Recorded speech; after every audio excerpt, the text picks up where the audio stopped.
कुरा सुन्दै हाँस्दै खाँदै हो कि न मम्मी? मैले बनाऊ नि होइन हो कि नै? आए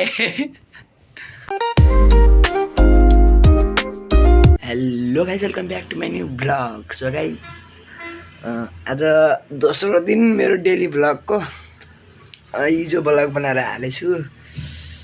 आज घावा लाग्छ।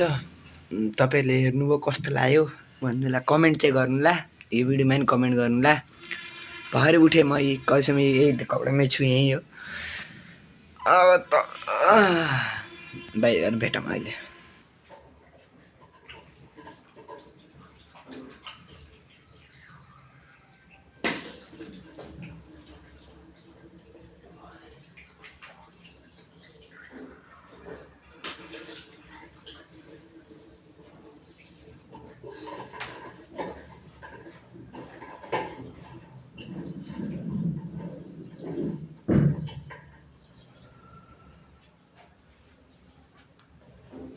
साथीहरू, अहिले चाहिँ मैले पूजा गरेर आएँ।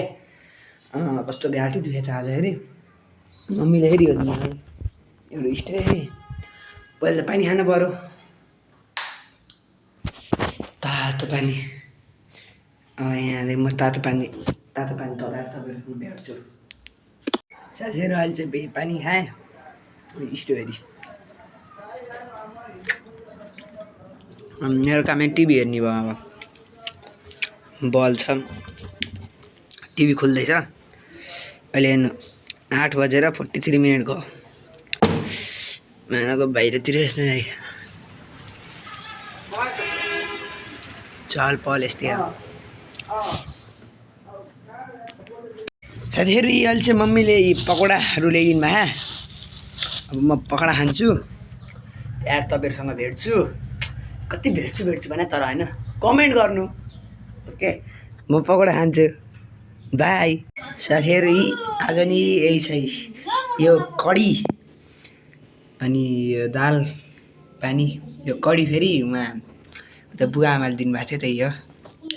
अब भात खान्छु। साथीहरू, अहिले चाहिँ लाइन गएको छ। अब मलाई भोक लाग्यो, मैले यहाँ चाउचाउ र अन्डा बनाउँदैछु। कोही खाने मन छ यो कमेन्ट गरिदिनु होला है। गाइज हेर्नु, मैले बनाएको अन्डा र चाउचाउ। अन्त मुखमा पानी आएर तपाईँको नि के हुन्न, म खान्छु। तपाईँहरूको सट्टा नि मै खाइदिन्छु। पानी नै छ, अब अरू चिज छैन, पानी नै छ। मम्मीले उहाँ बसेर खाँदै हुनुहुन्छ, मेरो कुरा सुन्दै हाँस्दै खाँदै हो कि न मम्मी? मैले बनाऊ नि होइन हो कि नै? आए साथीहरू, हेर्नु, अहिले चाहिँ म यता आएको थिएँ। यहाँ हेर्नु त, त्यो कस्तो राम्रो देखियो होइन, लास्ट राम्रो देखियो नि। साथीहरू, अहिले यहाँ हेर्नु त, यो कस्तो राम्रो फलेको होइन। हिजो हेर्दाखेरि यस्तो थिएन नि, आज हेर्दा हेर्नु त ड्र्यागन यस्तो भयो। मलाई धेरैजनाले सोध्नुहुन्छ के अरे यो कसरी यो गए ड्र्यागन अनि यसलाई गराउने भन्नुहुन्छ नि। हो, तपाईँहरूको के हुन्छ भनेपछि तपाईँहरूले जुन यो ड्र्यागन लाउने बेलामा एउटा इट्टा जस्तो एउटा पाइन्छ क्या माटो, त्यसको मलाई ट्याक्कै नाम थाहा भएन होइन। इट्टा जस्तो एउटा माटो पाइन्छ, तपाईँहरूले त्यसको मद्दतको कारण त्यसमा त्यो मलको राम्रो उपयोग हुन्छ त्योबाट। जस्तै अब यहाँ हेरौँ, यहाँ छ कि हो यस्तो हुन्छ, यहाँ हेर्नुहोस्, यस्तो माटो हुन्छ, यस्तो माटो हुन्छ एउटा। यो माटो यस्तो खाली